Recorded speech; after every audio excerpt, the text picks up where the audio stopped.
Every fantasy writer has that moment of dread. You've spent months crafting a fantasy world. The magic feels unique, the characters are coming alive, and then you see it. That one familiar element that makes your heart sink. Maybe it's a Chosen One prophecy that sounds suspiciously like others you've read, or a magic system that shares elements with your favorite fantasy series. Suddenly, you're wondering if your entire story is just a boring patchwork of borrowed ideas. After 2 decades of creating fantasy worlds and studying storytelling patterns, I've discovered something that might surprise you. True originality isn't what you think it is. In fact, many of the most successful fantasy authors do exactly what you might be afraid of doing. By trying to be completely original, you're actually hurting your story. But before I explain why, let me show you how many of the most beloved fantasy books of all time really work. Open any fantasy bestseller list and you'll find something fascinating. Brandon Sanderson's Mistborn, the Chosen One story with a prophecy and magic powers. Patrick Rothfuss's The Name of the Wind, an orphan goes to magic school to become the most powerful wizard of his age. Rebecca Yarros's Fourth Wing, a reluctant heroine is thrust into an elite dragon riding war college, navigating deadly trials and familiar academy tropes. Those books have sold millions of copies. They've created passionate fan bases who call them fresh and innovative. Yet if you break down their core elements, they're using the same building blocks we've seen for decades. Meanwhile, countless aspiring fantasy writers tie themselves in knots trying to avoid any hint of well-known tropes. One writer might spend 6 months rebuilding her entire magic system because it had slight similarity to Brandon Sanderson's Allomancy. Another might throw out a compelling story about a magical academy because they thought the concept was overdone. These scenarios happen all the time, and both writers would be making the same critical mistake. They'd believe the myth that successful fantasy stories succeed because they are completely original. This myth is so pervasive that it's destroying potentially great stories before they're even written. Like music, stories are built from a limited set of core elements. Character archetypes, conflicts, and emotional themes. But just like music, the arrangement, context, and execution makes all the difference. Taylor Swift doesn't invent new musical notes. She arranges familiar elements in a way that feels personal, fresh, and resonant. Storytelling works the same way. Consider one of the most criticized fantasy novels in recent years, Twilight. When it was released, critics called it derivative, pointing out how it used every vampire romance trope in the book. And they weren't wrong. Brooding immortal, forbidden love, supernatural high school drama, we'd seen it all before. But what critics missed was that Twilight wasn't failing by using established tropes. Instead, it leaned into these tropes to fulfill emotional needs that were largely untapped in YA literature at that time. The allure of forbidden love, the fantasy of being seen as special by someone extraordinary, and the idea of intense, eternal devotion. By doubling down on these familiar ideas, Twilight became something that resonated with millions. This technique appears throughout the most successful fantasy novels. While different, at its core there are still a lot of similarities to The Name of the Wind. Here, Rothfuss also took familiar elements, the magic school, the gifted orphan, the mysterious dark force, and arranged them in a way that felt fresh.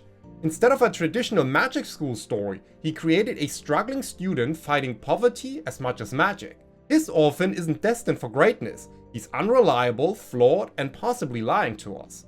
Rothfuss took such concepts and twisted them just enough to make readers question everything they thought they knew about these tropes. The pattern here is clear to me. Successful fantasy authors are not trying to reinvent the genre. They are taking proven storytelling elements and finding new angles, new perspectives, and new combinations that make these tropes feel fresh while remaining recognizable. But this leads us to an even deeper truth about fantasy storytelling. One that explains why some derivative stories become phenomena while supposedly original ones fall flat. What if I told you that the most successful fantasy books aren't succeeding despite using familiar elements, but because of them? This might sound counterintuitive, but there's fascinating psychology behind it. Think about your absolute favorite fantasy novel, the one you've reread multiple times. Now list its main plot elements in your head. Chances are you've just realized most of them are popular fantasy tropes. Yet knowing them hasn't diminished your love for the story, has it? In fact, that familiarity probably enhanced your enjoyment because it allowed you to focus on what made this story unique, its deeper themes, its characters, relationships, its emotional truth. It's why The Way of Kings resonated with so many readers. Brandon Sanderson understood this psychology perfectly. He didn't try to reinvent fantasy. He took things people already loved and added layers that reflected real human struggles. His knights in shining armor suffer from depression. His magical artifacts have economic implications that affect society. His chosen one questions their roles and sometimes fails spectacularly.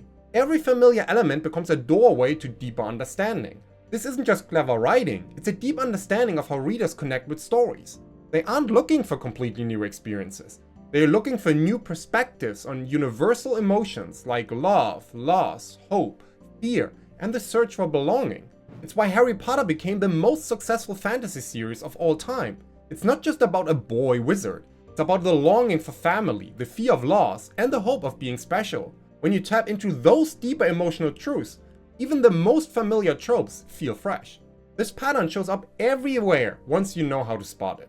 George R. R. Martin didn't reinvent medieval fantasy. He stripped away the glamour and showed its brutal reality. Terry Pratchett didn't abandon fantasy tropes either. He used them to explore human nature through satire. These authors succeeded because they understood that familiar elements aren't crutches. They're tools for creating deeper connections with readers. Here's the most liberating truth about fantasy writing I've found. Once you stop trying to be completely original, your writing actually becomes more unique. It sounds counterintuitive again, but I've seen it happen countless times. When you're not constantly second-guessing every element in your story, wondering if it's been done before, your creative energy can focus on what really matters. Your experiences, your worldview, your understanding of human nature, these are what make your story truly original. Think about it like this. Two chefs can use identical ingredients but create completely different dishes. The originality isn't in the ingredients, it's in how they are combined and the touch of the individual chef. A perfect example is how different authors handle the chosen one trope. Robert Jordan uses it to explore destiny and free will in The Wheel of Time. Philip Pullman uses it to question organized religion in his Dark Materials. Same trope, completely different meanings. This is why tropes persist in storytelling. They are, again, not crutches, they are tools. But here's what many writers don't realize. Tropes are actually storytelling shortcuts to universal human experiences. A prophecy isn't just about predicting the future, it's about confronting destiny and choice. A magic school isn't just about learning spells, it's about finding your place in the world and growing into your power. Understanding these psychological foundation of tropes changes everything about how you use them. Instead of asking, has this been done before? You start asking, what fundamental human experience does this trope tap into? This shift in thinking unlocks entire new dimensions for your story. Here's the practical impact I've experienced. When you stop fighting tropes and start understanding their core purpose, you can use them intentionally rather than accidentally. Take the chosen trope again. At its core, it's about the weight of expectations and the journey to self-discovery. Once you understand this, you can write a chosen one story that feels fresh because you're focusing on the human truth at its center, not just its surface elements. Now, if you want more insights like these, make sure to sign up for my free weekly newsletter. It's packed with bite-sized, actionable tips to help you with your fantasy writing in just 5 minutes a week. You can find the link in the description below. Moving on, what if I told you there's a specific pattern hidden in a majority of all the successful novels? A framework so powerful that once you understand it, you'll never look at fantasy tropes the same way again. The framework has 3 essential steps, and the last one is key to making it all work. You first start by altering the fundamental context. Take magical artifacts, for example. In traditional fantasy, they are rare, ancient, and discovered. But what if they were mass-produced in factories instead? Immediately, this changes everything about how magic functions in your world. Your artifact isn't just a MacGuffin. It becomes a lens for examining how industrialization affects society. This first step isn't just about being different, it's about finding new angles that generate story possibilities. When magical artifacts are mass-produced, you naturally start asking questions about quality control, corporate competition, and more. Each of these angles creates potential for conflict and character development. Now that we've changed the context, you might think we're done already. After all, we made something original, right? But this is where most writers stop too soon. The second crucial step is to humanize the experience. This means imagining how ordinary people would interact with your newly altered context. In our magical artifact example, imagine factory workers enchanting items on an assembly line dealing with magical workplace hazards. Consider families saving up for the latest model of healing amulet, or children feeling left out because they can't afford the new defense charm everyone has at school. This step is crucial because it grounds your transformed trope in human experience. You're not just building a world, you're creating situations readers can emotionally connect with, even though they've never experienced them directly. But while this already feels fresh and engaging now, there's one more step that separates good fantasy writing from unforgettable fantasy writing. It's a step that authors like Sanderson and Pratchett used to create entire worlds that feel alive. And it all starts with one simple question: what are the ripple effects of your changes? Continuing our magical artifact example, think about how mass production of magic items would affect traditional wizards. Maybe they've become like artisanal craftsmen, marketing their authentic handmade enchantments to wealthy clients.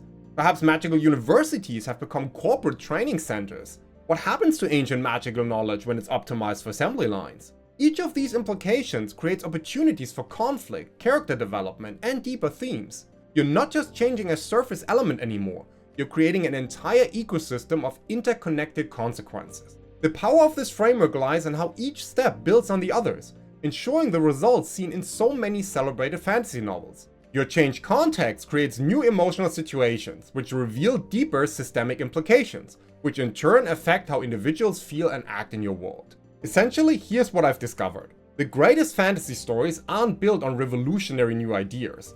They are built on familiar elements transformed through fresh perspectives. This realization transformed my own writing, making it less about inventing and more about exploring. But writing a fantasy novel requires more than just the right balance of familiarity and originality. If you apply your ideas the wrong way, you risk never making it to the end of your novel in the first place. So check out this video here to find out how I would approach a new fantasy novel in 2025.